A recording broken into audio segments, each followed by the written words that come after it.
Hey, what's up guys, it's Uni, and today we're going to be recreating that preview that you just saw in the beginning of the video. We're going to be learning how to sync trick shotting clips with time remap, and then in a later tutorial I'm going to show you guys how to sync sniping clips with Twixtor, because I use Twixtor for my sniping and then time remap for my trick shotting, and it's a very efficient way of syncing, and it looks really clean when you're done with it. So let's get right into this. I'm not going to show you guys the pan and crop, like the screen pumps and everything. I'll save that for a different tutorial if you guys want to see that. So I'm going to delete those layers, and I'm just going to go ahead and delete like all my clips, like everything that I've done except for the song. So I have my song in here, so you guys can use the same song. I'm going to have it in the description. It's going to be in a little pack for you guys, and I have the project file and stuff, but I basically have this part of the song, and if you want to know how to get these little markers, you can either like go to where you want in the song and press the asterisk thing, but I don't do that. I take this little thing right here on the right. Most people don't know where this is, but it's like right on top of the scroll bar, and you just click it and then you drag one over, and then when you like scroll down, if your comp gets really big, it's always going to stay there. Like you always see where it is, because if you have this asterisk mark, like when you click on it and then press the asterisk key, like when you scroll down in the comp, if it gets bigger, you're gonna have to always scroll back up to see if you're lined up with that thing or not, and with this you don't have to do that. So now I'm gonna bring in my clip. There we go. And so I basically just like this, since this is the first beat, like this is the first this is where I want the shot to be, I'm just gonna go ahead and put this over here and then line it up with the shot, because I don't put like any like I don't edit the beginning at all. I only edit it after he shoots, because I just want it to like flow into the shot. So I'm gonna go ahead and split it by pressing Control-Shift-D, or go up into this edit and then edit split layer, because if I press Control-Shift-D, it's gonna like bring up this like little pen on my laptop. I'm just gonna split it again over here, because that's where I want it to start, because that's where I have the music fading in. So I'm gonna leave that, and then just press T for the opacity, and just keyframe it at 0, and then go like almost all the way, then put it back at 100. You know, just the normal stuff. So it's going like that. Maybe like bring it, yeah, maybe make that a little bit. You just gotta play around with it and see what looks the best. Okay, so after, we're gonna get into the time remap part of this now. So when you click on the clip, press Control-Alt-T to enable time remapping, and make a keyframe straight away. And so I synced it like as soon as he shoots it, and then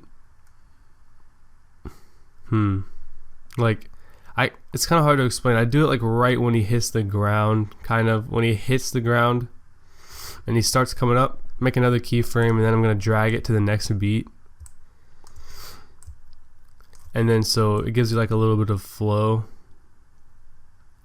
But you gotta highlight the keyframes, right click it, and then hold up. I'm actually gonna split this really quick, because we're gonna need that layer for later. So highlight these keyframes, right click one of them in keyframe assist, and easy ease them, and then go into this graph editor right here, and then so now it's like that, and you're just gonna zoom in. Excuse me, I'm a little sick, so if I sound kind of weird, that's why. And so you want to play around with this S shape, and you can either make it like really exaggerated, but you don't want it to go all the way up, just a little bit, since you never want it to be like straight. You don't want to have a straight line in here. You want to have it to be like an S shape. So just kind of play around with it until you get like the desired effect you want. And this is just normal time remapping stuff. So like if you guys know how to do this, just keep playing around with it until you get like a certain style that you want. Like there's different S shapes. Like this is like the normal one, and then you can have like this, which is like really like, I don't like that. I don't like how that would look, because like you can kind of tell Because if it's like that, it would be like really fast in the beginning, and then the whole thing would be slow. But this one, it just like gives it a little, just gives it more flow. It just like goes like whoo. So go ahead and go out of the graph editor, and so you can kind of see that it goes like slow and then it goes fast out. And I'm not gonna RAM preview this because you guys already know what it looks like, and you could probably RAM preview it yourself. But because last time I tried to RAM preview this, it did not look good. I mean, it did not work with my my screen recorder because it like really lagged everything, and I had to restart it. So that's why this is like my third time doing this. So I'm just not gonna RAM preview it anymore. What do I do next? All right, so now that you have this, this is where the cinematic comes in, and I'm just going to show you how to sync the cinematic. I'm not going to show you like the effects that I put on it. That'll be it for a different tutorial if you guys want to see that. But I'm going to go into my cinematics folder over here and then drag in the dying one. And so you want to see where he first starts dying, or like a couple frames after. It's like right. The thing's lagging. So right there is good, and then go ahead and split the layer and then delete that. So then we're gonna hide that layer so we can see what we're doing. And we gotta, well, hold on, put press Control Alt T on the cinematic and then make a keyframe. And so now we're gonna go pretty far. We might want to delete this. Not delete. We might want to drag this over so we could see. So, oh yeah, you want to like end it when he's like falling down, like in the middle of falling down. So we're gonna go ahead and do that, and then drag the keyframe over. Since the comp isn't that long, if you know what I mean. God, this thing is really lagging. All right, come on. Well, basically, we made the two keyframes we're gonna do, and we're gonna line them up with these two markers right here. But it's giving me a hard time right now. Okay, here we go, it's coming up. All right. And so easy way to like make it come is just press the bracket key, and it just like automatically puts it there. It's really cool. And the two bracket keys right next to the P on your keyboard. Okay, so now as soon as I drag this keyframe over here, let's go ahead and split the layer again. That took a long time to do. Alright, now we're going to highlight these keyframes again and do the same thing we did with the other one, except we're going to make a different type of S shape since it's a cinematic. So you have more room to play because the cinematic is way longer than the clip, so you could like exaggerate as much as you want almost. Just don't make it straight. And so this is what I usually do.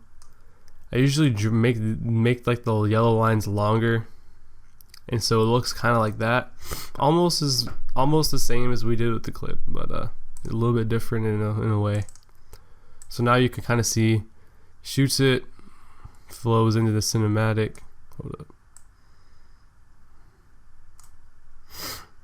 Cinematic's really lagging. Yeah, see, look. Oh my goodness. Well, you'll be able to see on your screen. I'm just showing you basically what to do, and then you could just take like whatever I show you and then make your own like little thing out of it. So we're gonna go ahead and get into the last clip, and then we already have time remap on it, so we're just gonna go ahead and press the U on it, and then we're gonna make I have a layer hidden. So now this is where the kill cam is. And so I had my kill cam start like, I think I had it start when he was putting these Cat 40s away. Yeah, so we're gonna make a keyframe here on the time remap. Then we're gonna go, I think the second one, hold up, no. Oh yeah, I know what I did. So I kind of had it start when it was like that. Make a keyframe, and it doesn't have to be the same thing that I did. You could do basically whatever you want to do that looks clean. There we go. Make another keyframe and drag it over.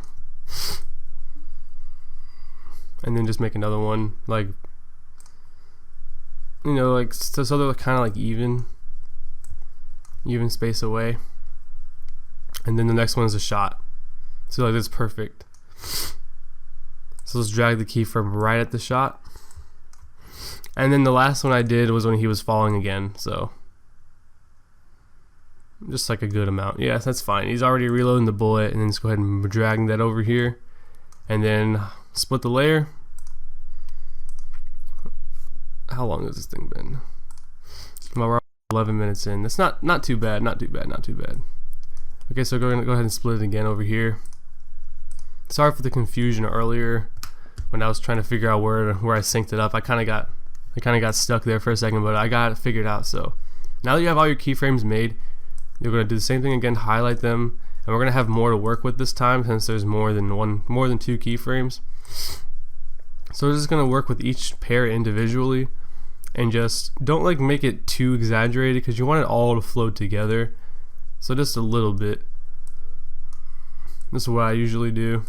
But if you want it to, like, if it's a fast-paced edit, then you would want to make it more exaggerated. But this is just like it's not a slow song, but it's just like fast beats together. But they're not like really close to each other, so you don't want it to be too fast. The only one that you want to be like more exaggerated is the last one where the shot is. So I'm just gonna go drag these out a little bit, and there you go. That's basically it for that. And then I usually don't like use the that was the first time me doing it. I never really use the first time unless I really think it looks good, because I always spend a lot of time, but I'm just doing it for the sake of this tutorial for you guys to see. So he does that, and then that, and then he shoots it right there, and it just goes out. And basically that's all you need to do. For your syncing wise, you might want to spend more time on it, more than I did.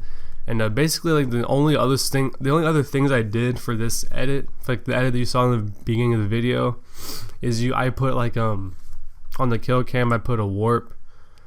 But I'll show you all like little effects that you could do to make your edits like more enhanced in a different video, like all together, like like RSMB, like the motion blur, the screen pumps, the pan and crop. I'll put that all together in a tutorial if you guys want to see that. But basically that's it. And if you guys have any questions, go ahead and comment below. If the video helped you at all, go ahead and leave a like.